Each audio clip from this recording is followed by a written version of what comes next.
pretty cool. 800 years. So, I gotta say, like, I do think, Durianrider, you might have been shadow banned or something, bro, because I had the impression that you stopped making videos, man. Like, that's what it looked like. From the, amount of videos you were producing. I thought you were producing, like, once a week, once every 2 weeks. That's what it looked like from, like, the YouTube suggestions and shit. I thought Ask Durianrider, I thought all these secondary channels were gone. Crazy. That's not a good look for YouTube. But I don't always, have as much time to like listen to the whole video or hear the whole video, especially because I don't have YouTube Premium and I'm not listening to it. I'd have to leave the phone screen on and shit. But I see some of these thumbnails, and even just a thumbnail inspires you to be like, yeah, that's an interesting conversation, because, his title and thumbnail was basically like why it's best for most men, not to have a woman in their life. And, well, I was just like, well, I know the answer to that one. And it's not like, oh, I want to show off. No, I mean, it's just an interesting conversation, because the reason is most men take things personally. Like, if she leaves you, do you take that personally? If she says whatever she says about your dad, your mom, whatever, do you take that, or your country, do you take that personally? And for most men, we're going to take it personally. I mean, you can't, though. You really can't. How do you not? It's interesting because it's kind of a dichotomy, because when you learn the art of not taking it personally, people are offended by that too, because they feel they aren't able to affect you, and so you think you're better than them. One of the things is, I don't really remember how I got this transition, but it's very related. Like, how do you not make your partner feel stupid? Because that's going to piss them off a lot. Like, okay, so, here, I know what the transition was. Like, how do you not take it personally? How do I not take it personally if my wife wants a divorce? It's like, to keep it short, you can lead a water to a horse, but the drinking isn't going to happen automatically, or whatever that saying is. But,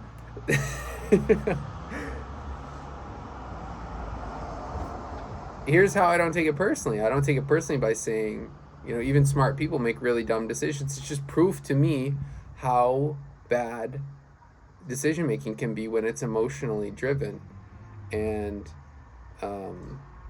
you could say that's really condescending to say even smart people make really dumb decisions. So it's a dumb decision to leave you, pal Simeon.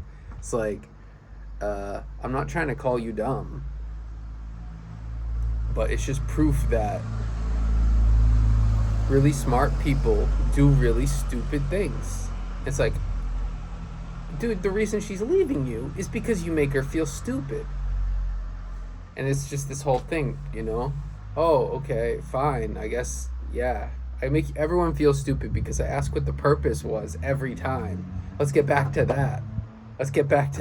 Oh, why are we doing what we're doing? Why are we making these benches to celebrate 800 years of this village, whatever? Why didn't we have these benches before? We didn't have an occasion. This wood doesn't come easy. I don't know. What's the occasion? Or, what's the reason? But that shouldn't make you feel stupid. That's not what the purpose of the question is, to ask what the purpose. If I ask what the purpose is, I'm not trying to outsmart you. It's really just, I guess maybe for some people, oh, you found out about the word purpose, so you're overusing it, you're overplaying it, you're focusing on it too much. Just because you have the word purpose doesn't mean you get to abuse it and use it to make people question everything they do. Okay, if I didn't have the word purpose, I guess, then we would just be asking why. Why are we doing this? Why are we doing this? Instead of asking what the purpose is. And as a man, if you take it personally when your girl asks you why, then you're probably gonna, I don't know, probably do things to intentionally, like with the, you're gonna, hopefully not, but you're probably gonna try and make her feel stupid if she keeps asking why and you take it personally, because that's just the nature of the woman to ask why. And it's frustrating if you've already begun with the purpose and it's like, can we just keep the thesis at the top of the page? Can we just remember what the title of this book is while we're writing the book? And you know,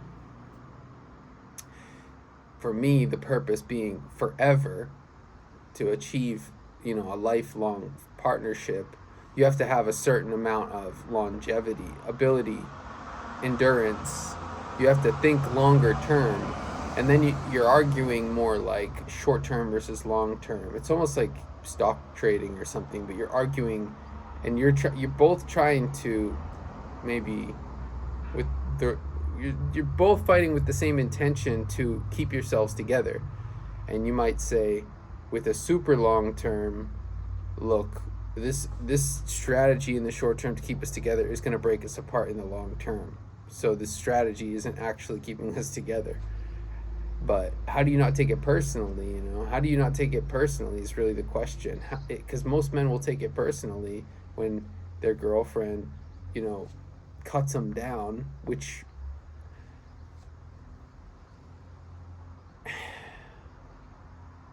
they're good at, man. Of course they're good at it. And the more you care about the person, of course you're going to take it personally. But how long do you let it affect you for? How long do you let that insult really... Like, of course it's going to draw some blood, maybe. But how long are you going to be scarred by that insult before you decide on who you are and what your purpose is, and if that even applies to you, or if she was just being mean?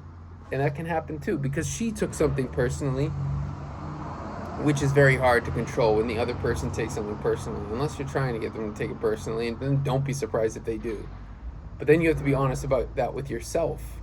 Am I trying to hurt this person's feelings or not? Because if I did and I succeeded, then I can't be surprised that she's trying to hurt my feelings back. You see what I'm saying? Because it does happen.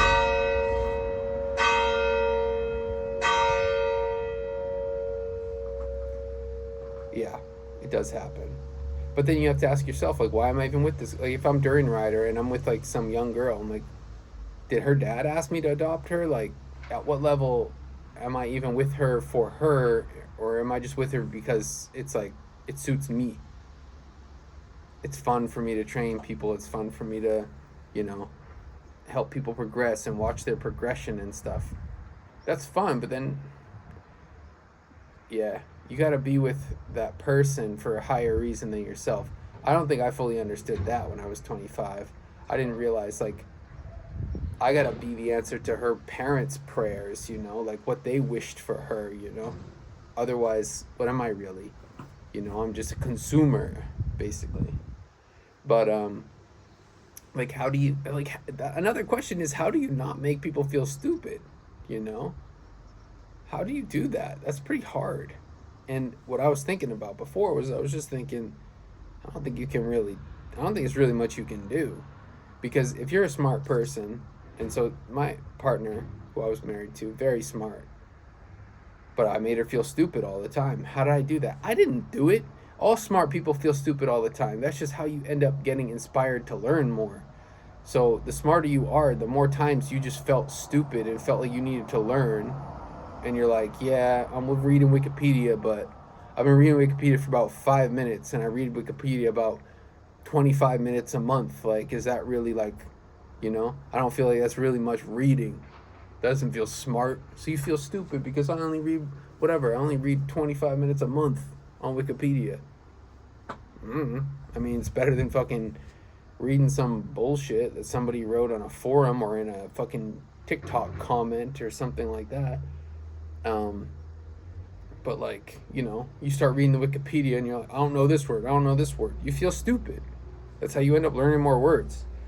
So if you're with a smart person and they try and, like, blame you for making them feel stupid, just be like, I don't know what to say. Just be like, of course you're not stupid, but very many stupid things are done by smart people. I mean, you leaving me, prime example. But you could say it's arrogance. You could say it's whatever. But it's like we chose each other for a reason. So depends on what your reason to choose each other. Did you really just meet each other in the club? You were just both super, super excited to. I don't even know. What do you really need from that person? That's why Durianrider's title is right when he says most men are better off without women. It's not only him who says that. There's a really viral video by Rabbi Manis Friedman who says the same thing. Men are much happier without women, and women are much happier without men. Same with girls and boys, you know? The only two that are really good for each other are man and wife, or husband and wife. And if that's not the connection, if that's not the bond, you know, if it's, you know, nightclub girl and nightclub bro, then what is that? What exactly are those people to each other? You know what I'm saying? Or what are you to your partner? Where did it start? Did you literally just have a one-night stand, accidentally get pregnant, and now you're in a permanent relationship with each other? That's not a good basis for society. But that's why you should probably have a vasectomy, dude, unless you got like some unbelievable self-control and an immense amount of faith in God. More than much more than average amount of faith. And luck, and I don't know, and maybe if you have a small penis or something, but even that can't save you. Not that I would know, but you know, like, so yeah, I mean, if you are gonna take anything personally, you know, whether that's your girl cheating on you, whether that's your girl leaving you, or her calling you names, or not cooking you breakfast, or whatever, or doesn't want to go on a bike ride with you, or, dude, you can be doing good things, and it might not actually get you any praise, because it comes with some side effect, and they don't want to look at the bigger picture. Could go both ways. I can't really speak for, you know, okay, so in my case, oh, I just fixed our bikes, got our bikes all tuned up, hands are a bit greasy. Oh, your hands are greasy. It's like, what are we focusing on here? We got a tune for free. That was like $400 each bike. If you took it to the shop and waited 6 fucking months for the bikes to come back, I just saved us a year and $800. And all we're talking about is the grease under the fingernails. Oh, but it's gross. Okay, yeah. But you could also be focusing on the wrong things as the dude. You could be like, you know, I don't like it when girls wear makeup. I think it's fake. I don't really like it how it changes, like, it feels like I'm talking to a different person when I'm looking at you. But at the same time, you could also appreciate, you know, she's trying to put the makeup on in a way that doesn't look overly done up. She's trying to do like a minimalist makeup thing, you know, but I don't know. That's just appreciation. It's not the easiest thing to master. But yeah, it's the truth. Durianrider's title was right, 100%. But what is the strategy? How do you not take things personally? How do you not take those things personally? It takes wisdom. It also takes having a community where you can talk to people. Like if they were like, you know, I could fit another 7 people here at this table. If we were all talking about that kind of stuff together, if this was a live thing where like there was actual community, you know, men's education, sitting around the picnic table, you know, bike tour, and you could hear Durianrider talk about it. You could hear people talk about it. You could feel it was okay to be like, it's okay to be rejected by one person, because in a way they're not really saying you're not good enough for them. They're saying maybe in a way you're too good for them, at least in a certain way. If you really want to focus on those things, like whatever, bike touring, go do that. Like, get away from me, because I'm not doing that. And that's a blessing. So that's why you don't take it personally. But if you're going to take it personally, you're better off being a monk. And yeah, if you're not going to be a monk, you definitely need a vasectomy. Try not to damage other people. That's the other thing. Like, do your fucking best to try not to damage other people. They're gonna blame you either way, but just go into it with that intention of helping people. Whether that's your partner, whether it's your family members, whether it's people at school or work, grocery store, market square, whatever. But yeah, don't take things personally. I mean, it takes a lot of carbohydrates to be able to do that. You'll still have fucking headaches or whatever it might be. You'll still question yourself, but the carbs allow you to at least be aware. Because if you're too tired, if you're too lazy to even reflect, well, then you're gonna hurt people. You're not even gonna know, and you're gonna really maybe think arrogantly it was 100% their fault. But you won't even have reflected on how did I step on their toes. It takes a lot of, it takes a lot of fucking sugar. Your brain needs a lot of sugar. Your heart needs a lot of sugar. Your lungs need a lot of sugar. That's just life,